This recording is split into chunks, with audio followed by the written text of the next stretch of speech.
मित्रांनो, हो त्यांनी मला आता व्हिडिओ कॉल केला होता। मी एका अंत्यविधीमध्ये होतो, त्याच्यामुळे फोन घेऊ शकलो नाही। मला एक चित्र दाखवायचं होतं। सकाळी माझं बोलणं पण झालं।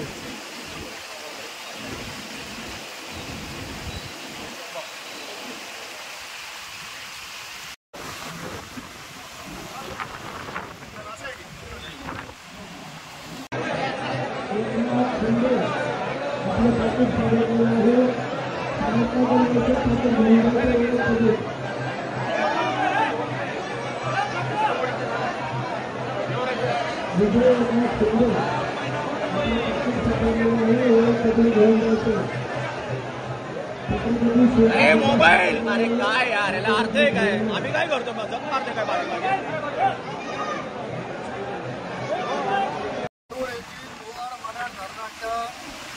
ठिकाणी आम्ही पाणी करायला आलेलो।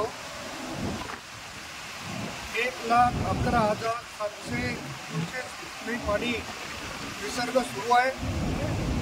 275 मिलीमीटर पावसाची नोंद बारूला झालेली। एवढ्या मोठ्या प्रमाणामध्ये अतिवृष्टी यापूर्वी कधी झालेली नव्हती। आज जर आपण चित्र बघितलं तर ज्या ठिकाणी नाले नाही, ज्या ठिकाणी नदी नाही, अशा ठिकाणी नाले निर्माण झाले। अशी परिस्थिती कालच्या पावसामुळे उद्भवलेली आहे। अनेक लोकांच्या घरामध्ये, अनेक गावामध्ये पाणी शिरलेलं आहे। तेव्हा आपल्या माध्यमातून जनतेला विनंती आहे की घराच्या बाहेर पडू नका। हवामान खात्याने आणखी रेड अलर्ट दिलेला आहे।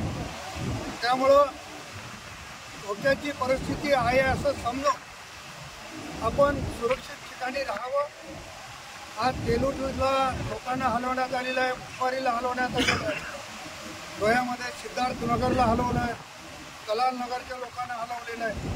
हीच परिस्थिती इकडे शेलगावला, पिंपळगावला, आंबेसांगवीला सगळ्या भागामध्ये निर्माण झालेली आहे। तेव्हा सगळ्यांनाच हात जोडून विनंती राहणार आहे की आपण काळजी घेतली पाहिजे। निसर्ग कोपल्याच्या नंतर कोणी काही करू शकत नाही। यंत्रणा सगळी सज्ज आहे। मान्य जिल्हाधिकारी महोदय, मान्य तहसीलदार, पोलीस यंत्रणा, जलसंपदा विभागाची यंत्रणा सगळी सक्षम आहे, परंतु निसर्गाच्या पुढे कोणी काही करू शकत नाही।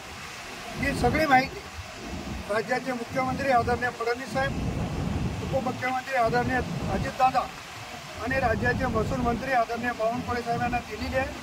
त्यांनी देखील संबंधित यंत्रणेला सगळ्या सूचना दिलेल्या आहेत। आपण आपली काळजी घ्यावी अशी विनंती या निमित्तानं आहे।